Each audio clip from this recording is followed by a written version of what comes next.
যেমন এই যে মানুষকে যে পানিটা দিয়ে তৈরি করা হয়েছে, আমাদের সমাজের সবাই মনে করে এটা নাপাক পানি। কোরআন এবং হাদিসে একটি শব্দে কোথাও এটা বলা হয় না যেটা নাপাক। তুচ্ছ পানি বলা হয়েছে, ঘৃণিত বলা হয়, ঘৃণিত বলা হয়, তুচ্ছ বলা হয়েছে, বিমাইন মাহিন, তুচ্ছ পানি বলা হয়েছে, কিন্তু এটা নাপাক এই কথা বলা হয়নি। কারণ এটা যদি নাপাক হবে, তার মানুষটা পাক হইল কোন কালে? আর মূল মশলাই নাপাক দিয়ে তৈরি, ও আবার পাক হইল কবে? আবার এই মশলা দিয়েই নবী রাসূল তৈরি হলেন, নাপাক জিনিস দিয়ে নবী রাসূল তৈরি হলেন।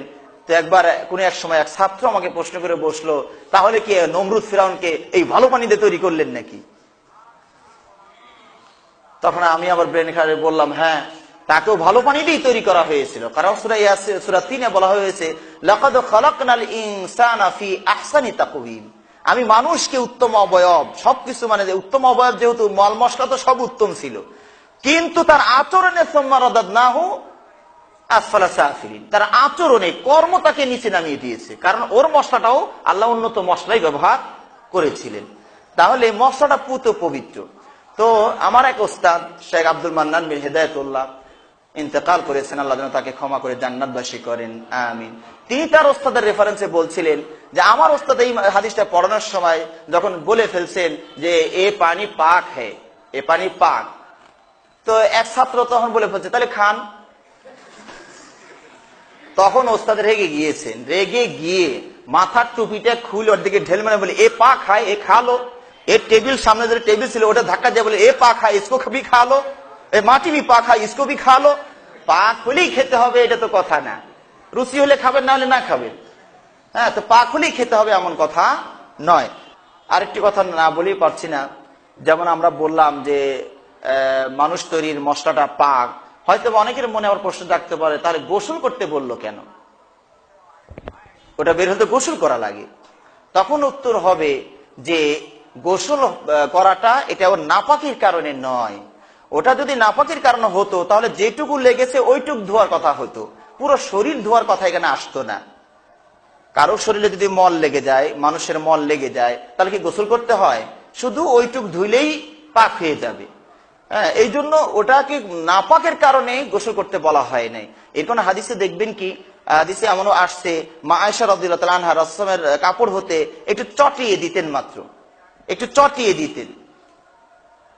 হয়তোবা বাংলাদেশের আবহাওয়ার কারণে এটা চটানো সম্ভব হবে না, কারণ কাপড় লেগে যাওয়া মাত্র ওটা কাপড়ের সাথে মিশে যাবে। ওটা মেড ইন সৌদি হতে হবে, হতে পারে মেড ইন খেজুর। হ্যাঁ, খেজুর খেয়ে যে মশলাটা তৈরি হয়েছে ওটা হয়তো গাঢ় বেশি, ওইটা চটানো সম্ভব হবে।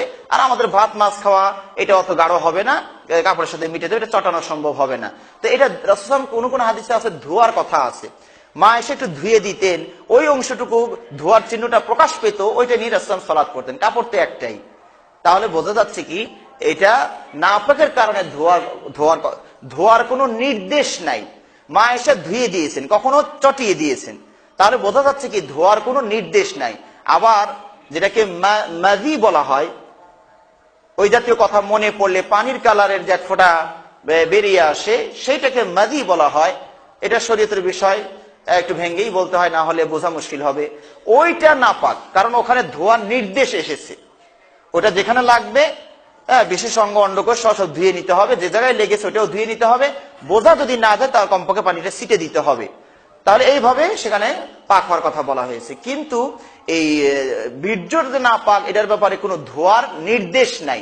এটাই প্রমাণ করে যে এটা নাপাক নয়। যদি নাপাক হতো তাহলে এটা তো সকল যুবকেরই এই সমস্যাটা, তো আল্লাহ রাসূল কেন একদিনে এটার ব্যাপার টাচ করলেন না?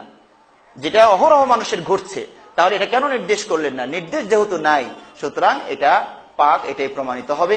আর আশরাফুল মাখলুকাতকে কি করে একটা নাপাক হারাম পানি দিয়ে আল্লাহ তৈরি করবেন, এটাও তো একটা বিবেকের প্রশ্ন বাঁধে। তো যা হোক, এটা আমরা পাক মনে করি, এবং কোন নাপাক হওয়ার কোনো দলিল তাদের কাছে নাই। যারা বলেছেন নাপাক, তাদের কোনো দলিল নেই। আল্লাহ রাব্বুল আলামিন আমাদেরকে কোরআন এবং সুন্নাহ মেনে চলার তৌফিক দান করুন।